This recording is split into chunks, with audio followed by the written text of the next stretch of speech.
Assalamualaikum warahmatullahi wabarakatuh. Hai, jumpa lagi dengan saya Priasti Widiani, mahasiswa semester 3 program studi Magister Pendidikan Dasar di Universitas Terbuka. Kali ini saya akan mencoba menjawab pertanyaan diskusi 2 pada mata kuliah studi komparatif pendidikan dasar di berbagai negara. Pendidikan multikultural merupakan suatu konsep atau ide dari rangkaian kepercayaan atau self-belief yang mengakui pentingnya keberagaman budaya dan etnis dalam membentuk gaya hidup, pengalaman sosial, identitas pribadi, dan kesempatan pendidikan dari individu, kelompok, maupun negara. Pendidikan multikultural sangat krusial dan untuk diterapkan dalam pendidikan Indonesia dengan latar belakang masyarakat yang pluralis. Hal ini bertujuan untuk menumbuhkan rasa persatuan dan saling menghargai, juga menghindari terjadinya disintegrasi bangsa. Pendidikan multikultural yang diunifikasi dalam kurikulum mata pelajaran atau mata kuliah diarahkan untuk senantiasa diimplementasikan baik dalam pendidikan formal maupun non-formal. Berikut tanggapan saya terkait pertanyaan pada diskusi 2. Yang pertama, 5 hal penting dari materi pengayaan sesi 2.1.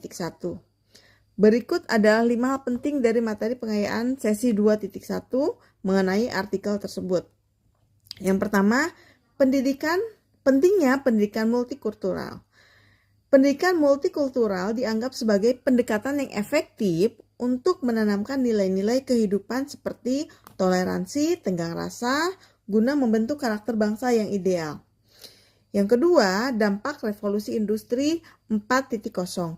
Era revolusi industri 4.0 membawa dampak positif dan negatif seperti kemajuan teknologi yang memudahkan kehidupan, tetapi juga menyebabkan lunturnya kearifan lokal dan meningkatnya diskriminasi sosial.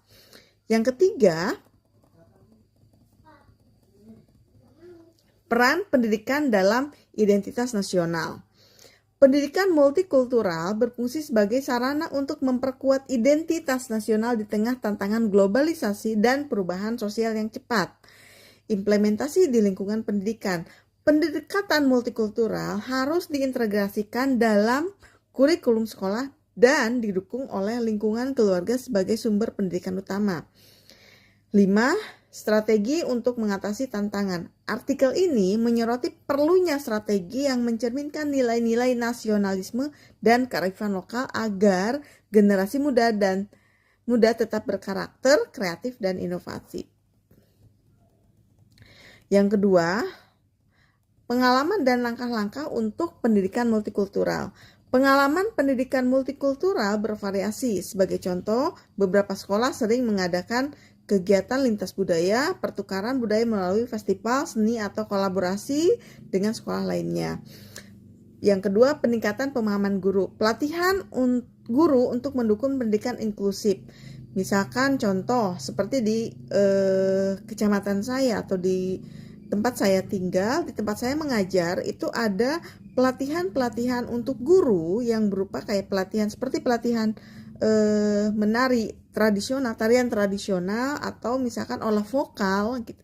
Diharapkan setiap guru mampu mengimplementasikan kepada siswa minimal tarian-tarian dasar dari daerah-daerah atau lagu-lagu daerah.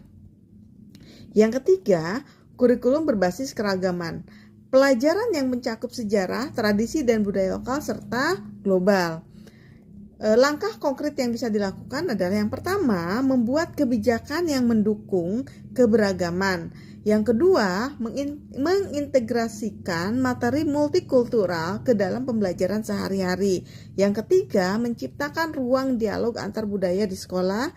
Yang empat, melibatkan komunikasi lokal untuk kegiatan budaya.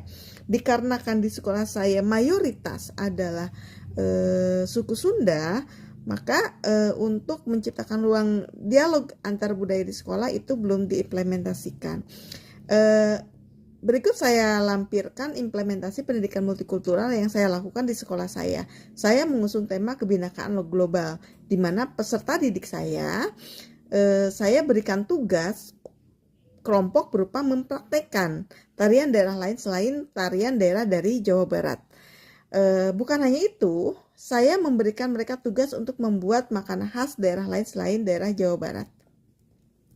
Untuk pertanyaan ketiga yaitu mempelajari dari video New Boy.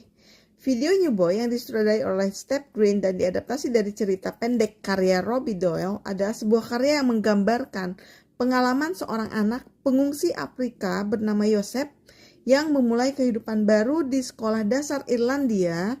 Film ini memberikan wawasan mendalam tentang dinamika sosial budaya dan pendidikan yang relevan dalam konteks studi komparatif pendidikan dasar di berbagai negara. Hal-hal yang dapat dipelajari dari video New Boy adalah yang pertama, perbedaan sistem pendidikan.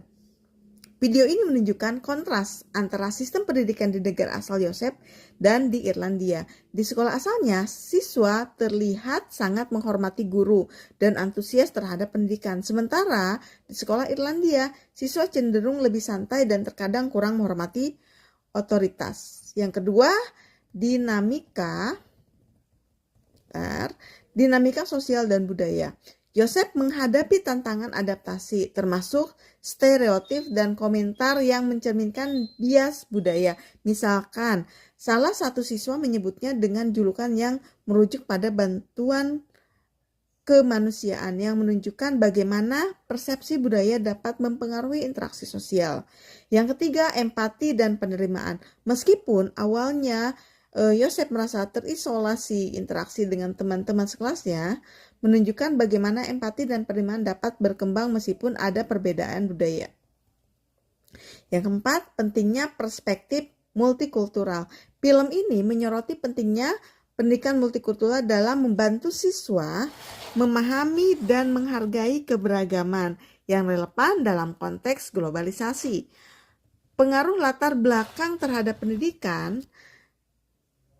Latar belakang Joseph sebagai pengungsi mempengaruhi cara dia berinteraksi dalam lingkungan barunya yang mencerminkan pentingnya memahami konteks sosial dan budaya siswa dalam pendidikan. Video ini sangat relevan dengan studi komparatif pendidikan dasar karena perbedaan budaya dan sistem pendidikan di luar negeri itu mempengaruhi ya menjadi ingin mendalim aspek tertentu dalam video ini. Demikian, terima kasih. Wabillahi taufik wal hidayah. Wassalamualaikum warahmatullahi wabarakatuh.